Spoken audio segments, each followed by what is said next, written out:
इससे पहले ना किसी ने सुनी, ना किसी ने देखी इतनी सटीक भविष्यवाणी। चाल चक्र। नमस्कार, बहुत स्वागत है आपका। आप देख रहे हैं चाल चक्र और मैं हूं आपके साथ शैलेंद्र पांडे।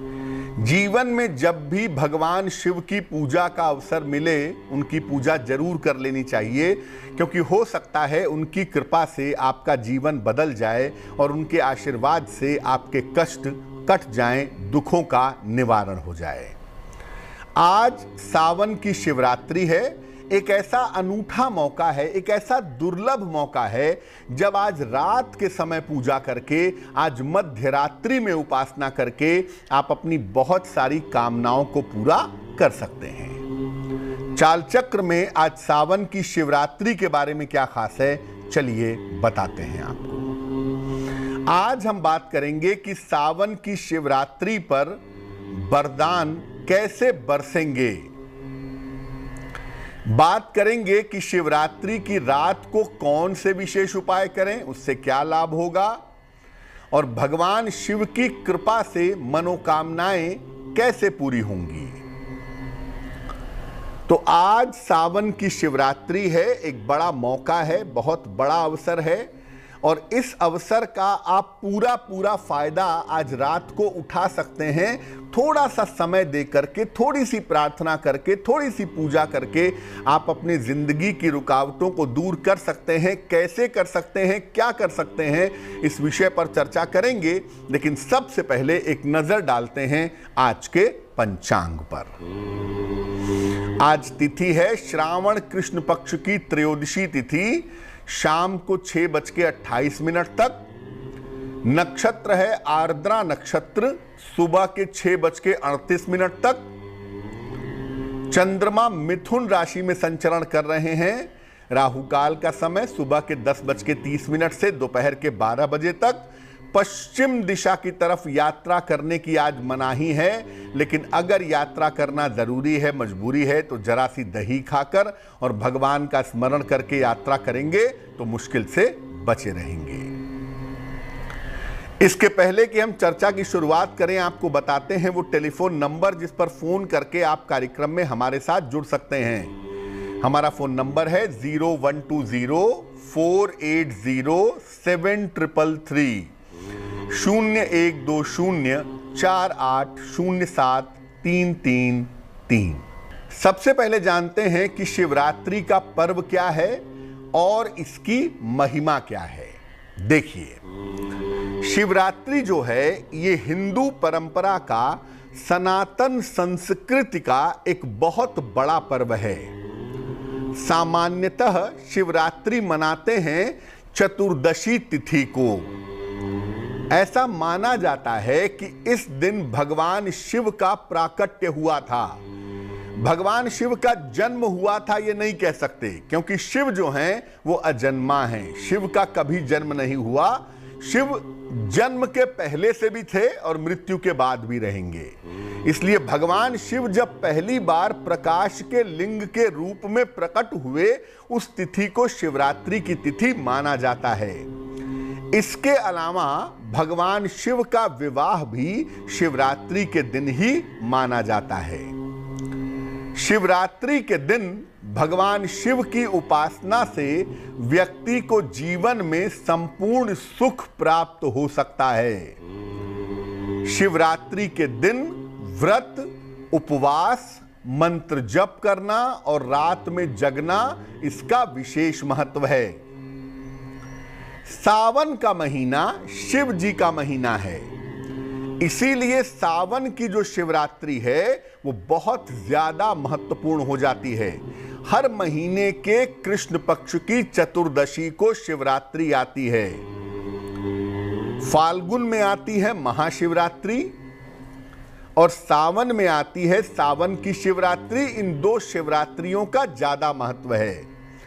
सावन की शिवरात्रि में क्या होता है कि लोग जगह जगह से पवित्र नदियों से कांवर में जल भर करके लाते हैं और सावन की शिवरात्रि पर शिवलिंग पर वो जल अर्पित करते हैं, शिव जी का अभिषेक करते हैं। कोरोना काल की वजह से कांवड़ यात्रा पर बहुत जगह पर रोक है, लेकिन फिर भी लोग जल उपलब्ध कर रहे हैं। डाक से लोगों को जल उपलब्ध हो रहा है और लोग वो जल ले जाकर के शिवरात्रि पर यानी आज के दिन शिवलिंग पर अर्पित करके अपनी मनोकामनाओं को पूर्ण करने की प्रार्थना करेंगे। अब ये जानते हैं कि रात में शिव जी की उपासना कैसे करेंगे। आज रात में उपासना करनी है, कैसे करेंगे। पहले बता दूं कि शिवरात्रि है, शिव दिवस नहीं है, इसलिए आज की जो उपासना है वो रात्रि की उपासना फलदायी है। तमस, रात का जो समय होता है उसे तमस का समय कहते हैं, संघार का समय कहते हैं, और उस समय के जो देवता हैं, जो अधिपति हैं, वो शिव हैं। शास्त्र कहता है, या जो साइंस है, बहुत एडवांस साइंस कहता है कि जो मिडनाइट का समय होता है ना, 12 से 3 वाला जो समय होता है, वो बहुत गहरी निद्रा का समय है। शरीर में पीनियल ग्लैंड से उस समय हार्मोन्स का सिक्रीशन होता है। नींद बड़ी गहरी होती है। आप देखिए, आप कितना भी जगिए, 2-3 बजे तक आते आते आंखें एकदम झपने लगती हैं। क्यों?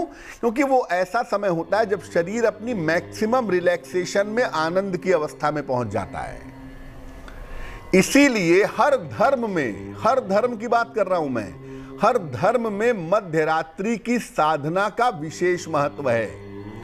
और हमारे यहां तो परंपरा ही है कि शिव की पूजा रात में होगी, देवी की पूजा रात में होगी, गणपति की पूजा दोपहर में होगी। ये एक परंपरा है, एक इसका महत्व है, साइंस है इसके पीछे। तो शिवरात्रि पर रात में उपासना करेंगे। अब कैसे करेंगे? मध्य रात्रि का समय इसके लिए सबसे उपयुक्त होगा। लगभग 12 बजे से 3 बजे के बीच का समय आप मान लीजिए। इस समय में शिव जी के सामने बैठिए। अगर आपने घर में शिवलिंग रखा है तो इससे सुंदर तो कोई बात ही नहीं है। आप शिवलिंग के समक्ष बैठ जाइए, घी का एक दीपक जलाइए और शिव जी का ध्यान करिए। हमारे शास्त्रों में मंत्र जप की बात तो की गई है, लेकिन हर देवता का, हर देवी का एक ध्यान मंत्र है। जब आप किसी देवी देवता के स्वरूप को ध्यान में ले आते हैं तो आप उससे कनेक्ट हो पाते हैं। इसीलिए हमारे यहाँ हर देवी देवता का ध्यान मंत्र है। जप मंत्र अलग है, आवाहन मंत्र अलग है, ध्यान मंत्र अलग है। शिव जी का ध्यान मंत्र क्या है? कर्पूर गौरम करुणावतारम संसार सारम भुजगेंद्रहारम सदा वसंतम हृदयारविंदे भवम भवानी सहितम नमामि। शिव जी का ध्यान मंत्र है। तो शिव जी का ध्यान करिए। इसके बाद श्रद्धानुसार उनकी पूजा करिए, जैसे भी आपकी श्रद्धा है, जैसी भी आपकी आवश्यकता है। और जितना संभव हो नमः शिवाय का जप करिए। नमः शिवाय के मंत्र की महिमा हमने आपको बताई थी अपने कार्यक्रम में। और जब मंत्र का आप जप कर लेते हैं तब अपनी कामना पूर्ति की प्रार्थना करिए। आपकी जो भी मनोकामना है उसकी पूर्ति के लिए आप भगवान शिव से कहिए। अब शिवरात्रि की रात को भगवान शिव को क्या अर्पित करेंगे? अलग अलग मनोकामनाओं के लिए भगवान शिव को अलग अलग चीजें अर्पित करेंगे या करेंगी। शीघ्र विवाह के लिए क्या करेंगे? अपनी उम्र के बराबर बेलपत्र अर्पित करिए। आपकी उम्र 35 साल है, शादी नहीं हो रही है, 35 बेलपत्र अर्पित करेंगे शिवलिंग पर। इसके बाद जल की धारा अर्पित करेंगे और इसके बाद नमः शिवाय का जितना संभव होगा उतना जप करेंगे। 1 माला, 10 माला, 11 माला, 100 माला रात भर जपेंगे। जब तक कर सकें नमः शिवाय का जप करें और प्रभु से प्रार्थना करें, आपका विवाह शीघ्र होगा। धन लाभ के लिए क्या करेंगे? धन के लाभ के लिए 1 लोटा जल ले लें, उसमें जरा सा दूध, 1 चम्मच, आधा चम्मच दूध मिला लें और ये दूध मिला हुआ जल शिवलिंग पर अर्पित करें। इसके बाद शुद्ध जल की धारा अर्पित करें और फिर मंत्र पढ़ेंगे, ओम पार्वती पतये नमः। इस मंत्र का 11 माला जप करेंगे। आप चाहते हैं कि आपका स्वास्थ्य उत्तम रहे, स्वास्थ्य की समस्याएं दूर हो जाएं, इसके लिए क्या करेंगे? शिव जी को पंचामृत अर्पित करेंगे, दूध, दही, शहद, शक्कर, घी, और उसमें गंगा जल मिलाकर पंचामृत बनाएंगे। तुलसी के पत्ते नहीं डालेंगे भूल कर भी। ये पंचामृत बना लीजिए, जरा सा पंचामृत हाथ में लीजिए और शिवलिंग पर दोनों तरफ से लगाइए। इसके बाद जल की धारा अर्पित करिए और फिर मंत्र पढ़िए। स्क्रीन पर देखिए मंत्र, ओम जूं सह माम पालय पालय, ओम जूं सह माम पालय पालय। इस मंत्र का 11 माला जप करेंगे और प्रार्थना करेंगे कि स्वास्थ्य संबंधी जो मुश्किलें हैं वो मुश्किलें दूर हो जाएं। नौकरी नहीं मिल पा रही है, नौकरी मिल गई है चल नहीं पा रही है, नौकरी में डेवलपमेंट नहीं हो रहा है, रोजगार में सफलता नहीं मिल रही है, उसके लिए क्या करेंगे? एक लोटे जल में काले तिल के कुछ दाने डाल लीजिए और तिल मिला हुआ जल शिवलिंग पर अर्पित करिए। शिवलिंग के सामने एक अखंड घी का दीपक जलाएंगे रात में, जो सुबह सूर्योदय होने तक जलता रहेगा। इसके बाद केवल शिव जी के नाम मंत्र का जप करेंगे, शिव शिव शिव शिव। इस मंत्र का जितना संभव होगा जप करेंगे। इसके बाद प्रार्थना करेंगे कि रोजगार संबंधी जो मुश्किलें हैं वो मुश्किलें दूर हो जाएं। आपको बुरी आदतें हैं, आप शराब पीते हैं, आप नशा करते हैं, या आपके घर में कोई शराब पीता है, नशा करता है, आप चाहते हैं कि उसकी आदत छूट जाए, या अगर आपको आदत है आप चाहते हैं कि आपकी आदत छूट जाए, इसके लिए क्या करेंगे? शिवलिंग पर भांग, धतूरा और बेलपत्र अर्पित करेंगे। शिव जी को विष अर्पित करते हैं क्योंकि वो विष प्राप्त कर लेते हैं, आपके जीवन का विष ग्रहण कर लेते हैं।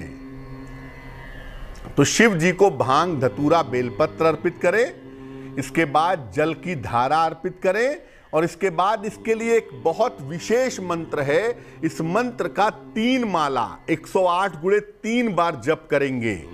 मंत्र देखिए स्क्रीन पर। मंत्र है, वृषभध्वजाय सोमाय सोमनाथाय शंभवे, वृषभध्वजाय सोमाय सोमनाथाय शंभवे, दिगंबराय भर्गाय उमाकांताय वै नमः। इस मंत्र का 3 माला जप करिएगा और जप करने के बाद प्रार्थना करिए कि हे प्रभु मेरे जीवन से विष दूर करो, या आपकी संतान या आपके पति या पत्नी कोई भी नशा करता हो उसके लिए प्रार्थना करें कि उसके नशे की आदत से मुक्ति मिले, निश्चित लाभ होगा। अब अगर आप सामान्य रूप से शिवलिंग पर कुछ अर्पित कर रहे हैं, सामान्यतः तो शिवलिंग पर लोग दूध चढ़ाते हैं, पंचामृत चढ़ाते हैं, जल चढ़ाते हैं, शहद चढ़ाते हैं। शिवलिंग पर आप कुछ भी चढ़ा रहे हो, कौन सा मंत्र पढ़ना चाहिए चढ़ाते समय? नॉर्मली लोग नमः शिवाय या ओम नमः शिवाय कहते हैं, लेकिन हम आपको बताते हैं वो अचूक मंत्र जो शिवलिंग पर कुछ भी अर्पित करते समय पढ़ना चाहिए। मंत्र देखिए स्क्रीन पर। मंत्र है, ओम नमः शंभवाय च मयो भवाय च, नमः शंकराय च मयस्कराय च, नमः शिवाय च शिवतराय च। ये मंत्र आप कहते जाइए और जल या जो भी कुछ आपको अर्पित करना है वो करते जाइए। इससे जो आप शिव जी को अर्पित कर रहे हैं उसकी महत्ता बढ़ेगी, उसकी स्वीकार्यता बढ़ जाएगी।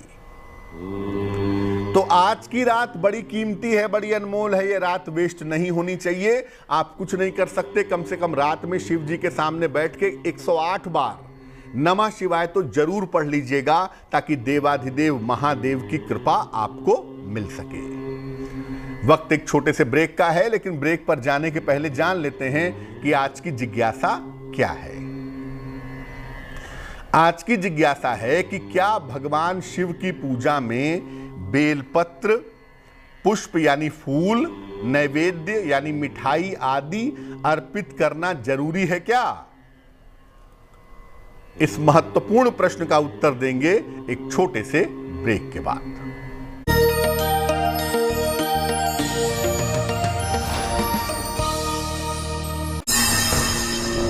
इससे पहले ना किसी ने सुनी, ना किसी ने देखी इतनी सटीक भविष्यवाणी। चाल चक्र। स्वागत है आपका ब्रेक के बाद। ब्रेक पर जाने के पहले हम आपको बता रहे थे कि सावन की शिवरात्रि की महिमा क्या है और इस दिन आप किस तरह के उपाय करेंगे, किस तरह के प्रयोग करेंगे। इस समय एक दर्शक जुड़ रहे हैं तरन तारण से। अमनदीप जी हैं हमारे साथ, उनसे बात करते हैं। अमनदीप जी बताइए। हाँ जी, मेरा डिवोर्स केस लगा थी, 3 साल हो गया थी डिवोर्स केस लगा। मेरा पति विदेश में है। अच्छा, अमनदीप मेरा नाम है। आपको जन्म तारीख पता है अपनी? नहीं, मेरी जन्म तारीख का नहीं पता। मेरी बच्ची जसपाल कौर ओदा माल में। अच्छा, ये बताइए 1 से 9 के बीच में कोई नंबर बोलिए, कोई संख्या बोलिए। 6। कितनी उम्र है आपकी? हाँ जी, मेरा 32 साल 99 साल का जन्म है। 99 आपकी जो जी आपकी जो प्रश्न कुंडली बनती है और जो अंक आप बताती हैं, ये मामला विवाह से, प्रेम से, रिश्तों से संबंधित तो है, क्योंकि अंक बोलती हैं 6 का, शुक्र का अंक है और शुक्र विवाह, प्रेम और रिश्तों का स्वामी होता है। शुक्र की जो स्थिति है वो आने वाले समय में या वर्तमान समय में बहुत अच्छी दिख नहीं रही है। तो ऐसा लग रहा है कि ये विवाह चलने की जो उम्मीद है वो बहुत कम है। जो डिवोर्स का मामला आपका चल रहा है ये हल तो होगा, लेकिन मुझे लगता है कि इस साल के आखिरी में या अगले साल की शुरुआत तक, अप्रैल 22 के पहले ये मामला हल हो जाएगा। लेकिन इस मामले में सेपरेशन की संभावना ज़्यादा दिखती है, अलगाव की संभावना ज़्यादा दिखाई दे रही है। आगे अगर आप दूसरे विवाह के बारे में सोचना चाहें तो आगे आप दूसरी शादी कर सकती हैं, और अगर आप आगे दूसरी शादी करती हैं तो उसमें आपका वैवाहिक जीवन थोड़ा बेहतर दिख रहा है। जिस शादी के बारे में अभी पूछ रही हैं उसके चल पाने की संभावना नहीं दिख रही है। क्या करना चाहिए? देखिए, मैं सिर्फ आपको एक ही उपाय बताऊंगा और वो उपाय ये है कि हर बृहस्पतिवार के दिन पीली चीज़ का दान करिए। जैसे चने की दाल है, केला है, पीले कपड़े हैं। अगर इसका हर बृहस्पतिवार के बृहस्पतिवार आप दान करें तो ये मामला जल्दी सुलझ जाएगा, जल्दी जिंदगी रास्ते पर आ जाएगी। वक्त एक और छोटे से ब्रेक का हो गया है और ब्रेक के बाद वापस आएंगे तो बात आपके राशियों की करेंगे, आपके कुछ और प्रश्नों के उत्तर देंगे, साथ ही साथ समाधान करेंगे आपकी जिज्ञासा का।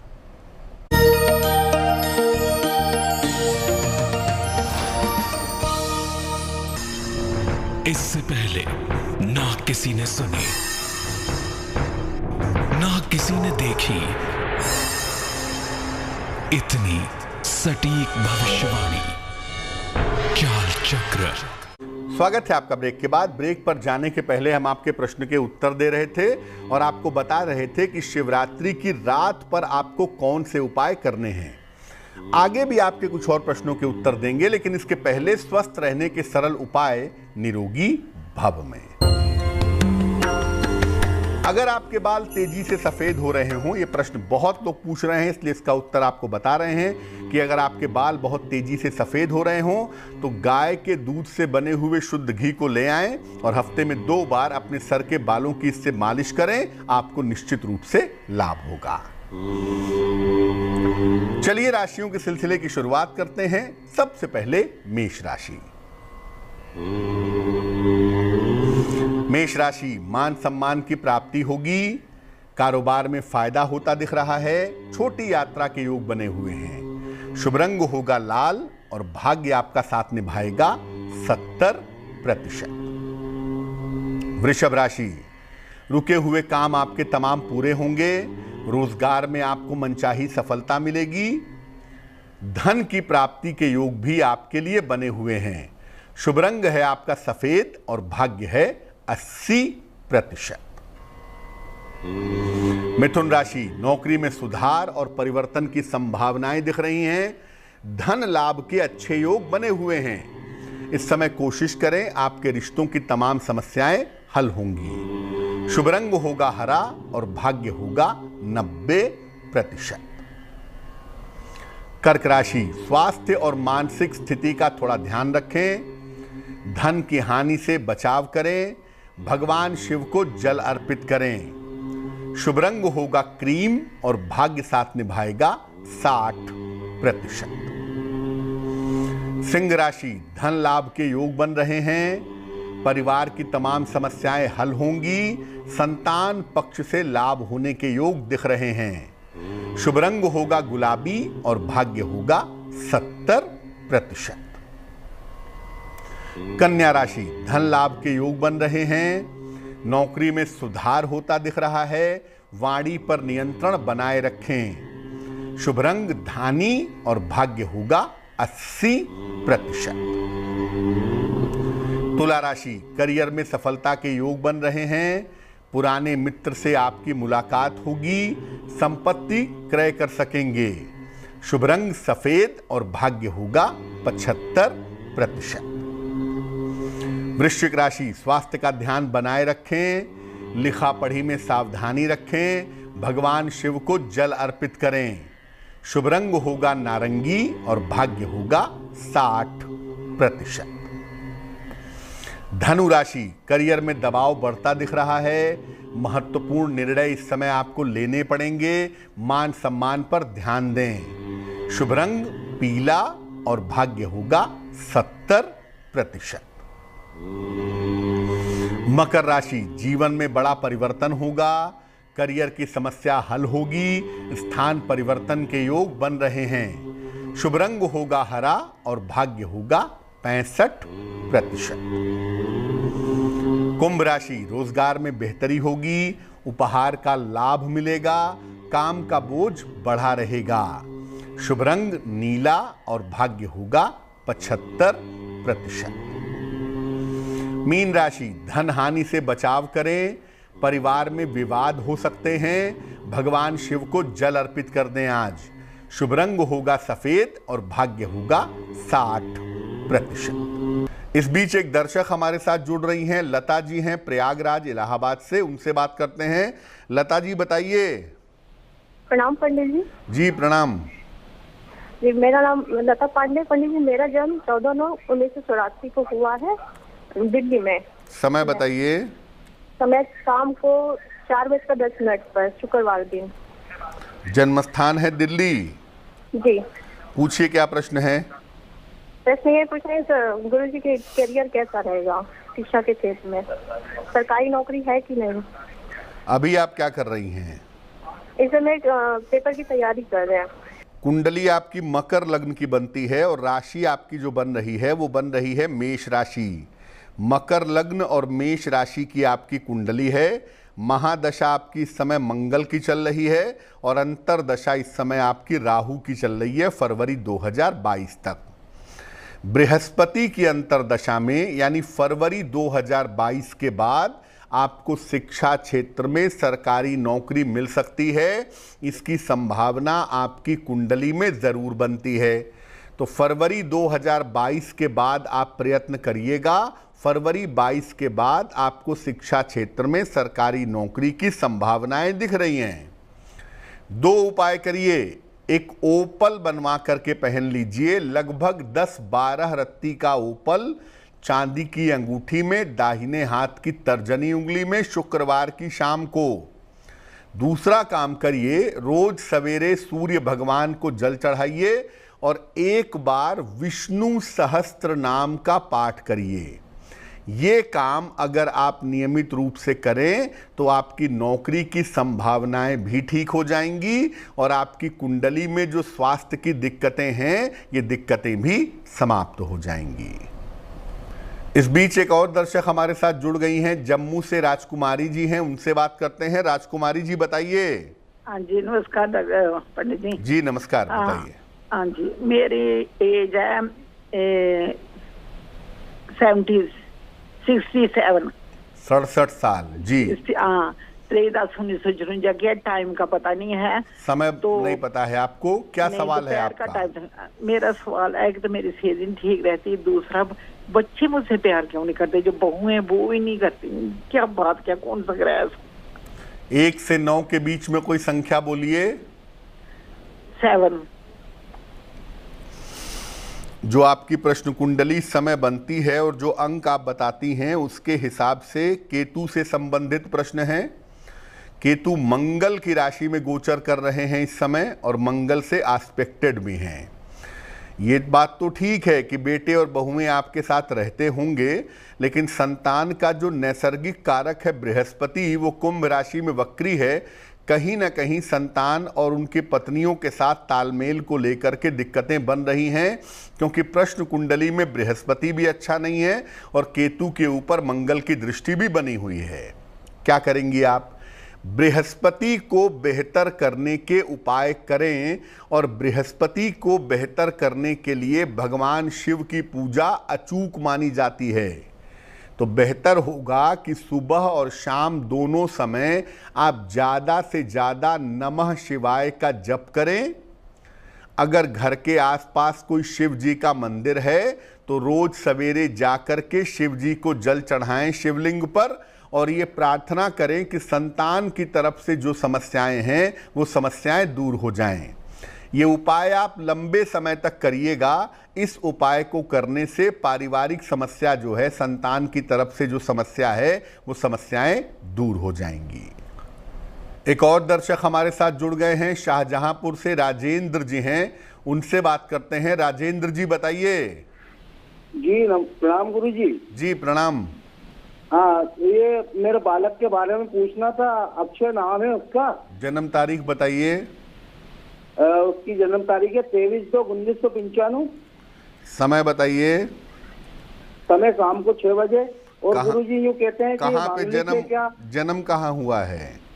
ये शाजापुर जिला अकोदिया में।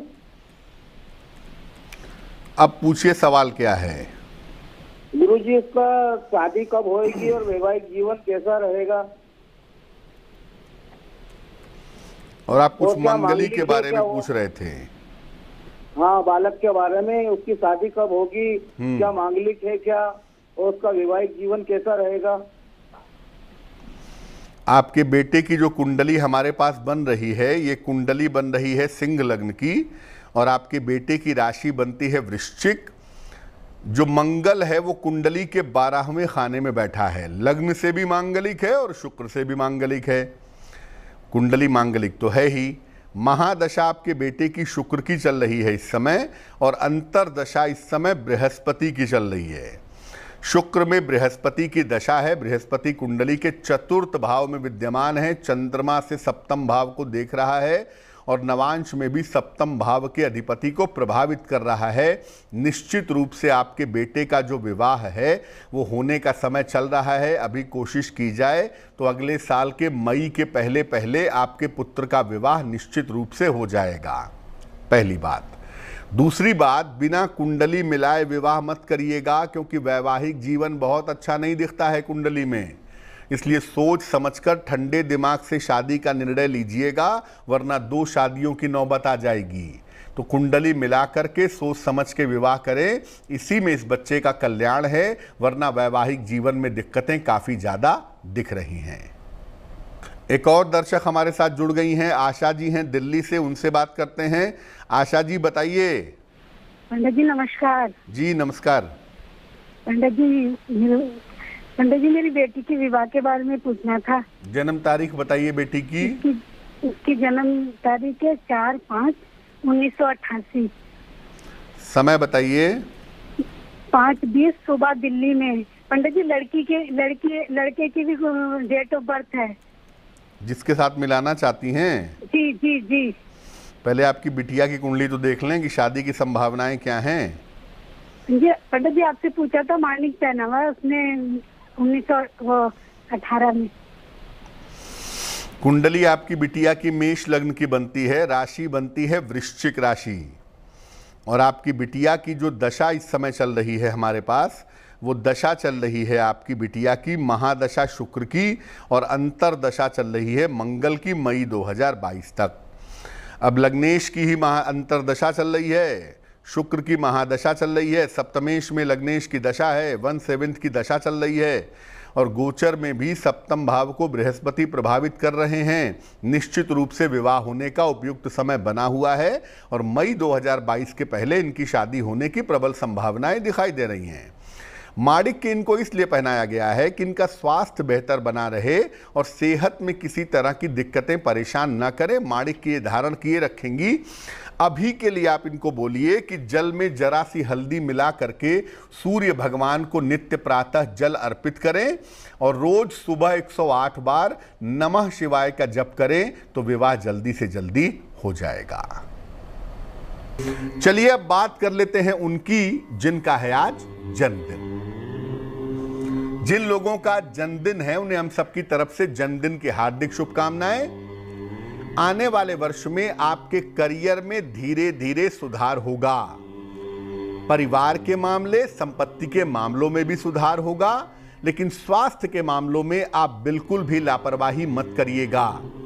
साल के अंत तक आपके विवाह की संभावना भी बन सकती है। क्या करेंगे? पूरे साल भर श्री सूक्तम का पाठ करें तो आपके लिए लाभकारी रहेगा। चलिए अब जान लेते हैं आज की जिज्ञासा और इसका समाधान। आज की जिज्ञासा है कि क्या भगवान शिव की पूजा में बेलपत्र, पुष्प, नैवेद्य ये सब अर्पित करना जरूरी है? देखिए, शिव जी की पूजा सबसे सरल और सर्वाधिक प्रभावशाली है। ये देश, काल और पात्र की सीमाओं से परे है। किसी भी समय, किसी भी स्थान पर, किसी भी परिस्थिति में आप भगवान शिव की पूजा कर सकते हैं। शैव परंपरा कहती है कि शिव जी की पूजा केवल जल से करना ही इंपॉर्टेंट है। आपने सब अर्पित कर दिया और जल भूल गए तो आपकी पूजा संपूर्ण नहीं होगी। लेकिन अगर आपने केवल जल अर्पित कर दिया और बाकी कुछ भी अर्पित नहीं किया तो भी आपकी पूजा संपूर्ण मानी जाएगी।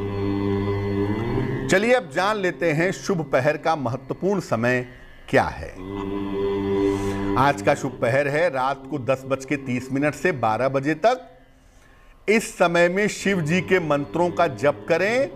प्रेम और रिश्तों की समस्या में सुधार होगा, लेकिन करेंगे शुभ पहर में ही, और वो समय होगा रात को 10:30 से 12 बजे के बीच में। तो आज के लिए चाल चक्र में बस इतना ही। स्वस्थ रहिए, प्रसन्न रहिए, अपना बहुत ध्यान रखिए। मुझे दीजिए इजाजत। देश और दुनिया की तमाम खबरों के लिए देखते रहिए तेज। नमस्कार।